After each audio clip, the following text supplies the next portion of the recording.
Muchas gracias por continuar en esta transmisión especial 2018, elecciones, y ya llegamos a la parte final, a la parte de las conclusiones, y yo quisiera que pues ustedes tres como expertos en materia nos regalaran estas importantes conclusiones que creo que la ciudadanía tenemos que conocer, tenemos que atender precisamente para poder extender un voto y un voto bien informado.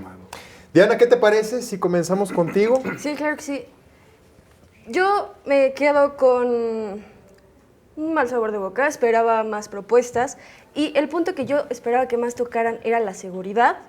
Fue tocada muy livianamente, pero la movilidad es algo que yo esperaba propuestas firmes, que dijeran, no, o sea, esta propuesta sí da. Te convenció, ¿no? Sí, Así exacto. Entonces no fue algo que realmente tocara ningún candidato. Sí. Entonces ahí fue un poco decepcionante, yo esperaba pues más Nos de quedamos esto. cortos con algunos Sí, candidatos. La parte de educación también fue muy, pues muy básica, no dieron un cómo, ¿no? Era como todos pues bueno, yo quiero hacer esto, pero no digo la manera en que yo puedo impulsarlo. Alumbrado es algo que todos tocaron, que me parece que es algo que no tendría que haberse dado tanto, porque ya lo sabemos, es algo que es básico, ¿no? ¿Y qué más? Pues sería eso, nada más. ¿En general? En general. ¿Te quedaste inconforme? Sí, Faltaron esperaba cosas. más. Gracias, Diana. Jacqueline, ¿te parece si continuamos contigo? Sí, claro. Cuéntanos. Pues a mí me parece que hace falta que los candidatos hagan un análisis de su territorio para que conozcan más a fondo las necesidades de su territorio.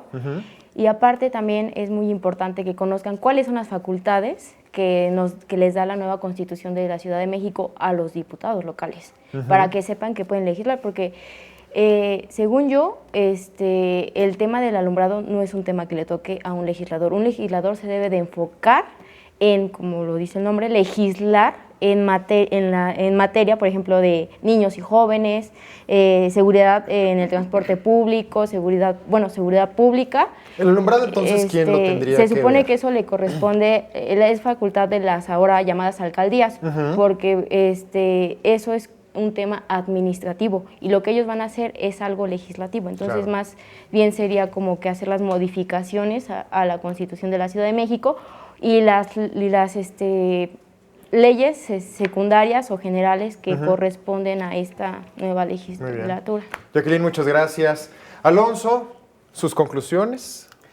Pues yo al final celebro justamente que se hagan este tipo de dinámicas, de debates, porque de alguna u otra forma los ciudadanos conocemos. Sabemos perfecto que los diputados locales, sobre todo, ganan por el voto ya sea de la alcaldía o de la presidencia, pero en realidad al final nadie los conoce, ¿no?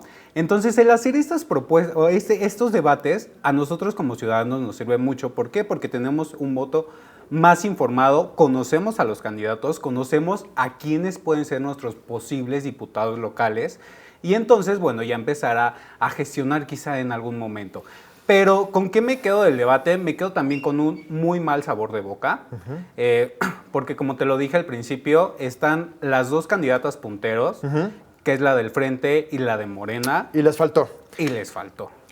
Yo les quiero agradecer muchísimo a los tres por haber venido con nosotros, por regalarnos sus opiniones, esta visión tan importante que es para toda la ciudadanía. De verdad, muchas gracias a los tres. Gracias a ti. Yo soy Enrique Alcocer y me despido y les agradezco muchísimo que nos hayan acompañado en esta transmisión especial 2018, elecciones.